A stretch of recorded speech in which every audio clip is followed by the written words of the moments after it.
Let's bring in Paul Hickey, co-founder of Bespoke Investment Group, talk about, I guess, Paul, the degree to which Brent deserves to trade lower, how high production can actually get once we stop just pulling out of storage there.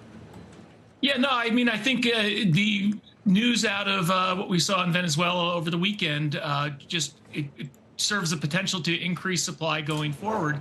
But it's a factor for the energy sector, which we've seen multiple examples over the last year, where you see these events impacting the sector and oil prices continue to decline. So all last year we saw oil prices decline. We're pretty much lower now on crude than where we were to close last week. And that's very positive for the inflation backdrop. And in the long run, that's a good thing for the overall market, as inflation is still high. And above the Fed's target has been declining. The last print in CPI was at a 4-year low. And when you get those backdrops where you have inflation declining but still above target, market performance in terms of equities has been very strong. It's been a sweet spot for the market. Right. I guess the question will be how much faith we have. This is a good step 1, but how much faith the market has in steps 2 through 10, as Schumer put it yesterday. I mean, this time last year we were talking about, trade deals coming into effect, which really still hasn't happened. How much faith do you think the market should have in this?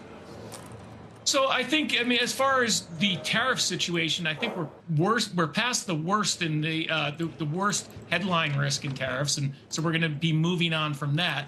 Broader market perspective overall, we've seen the economy holding up well. The job market has been mixed. As you mentioned, the creation of private payrolls by ADP last year was the lowest since 2011, outside of the COVID year.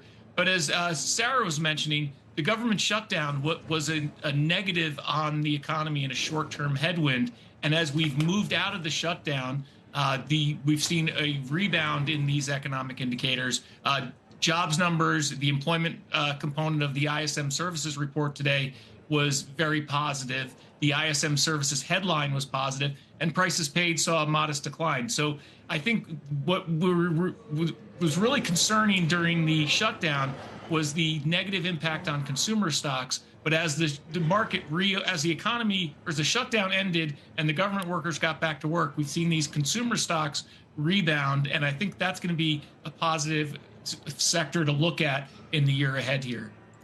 Everything you just laid out is a case for the bullish momentum we've seen in the market and the economy, as well as the fiscal impulse that we're supposed to get from the tax legislation.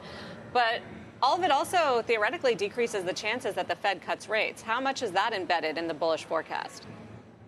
So I've always been with the view, Sarah, that the less the Fed has to cut, the better it is. As long as usually when the Fed is cutting rates, it's because something negative is happening in the economy. So if we get 1 or 2 cuts this year, I think the market would do just fine with that.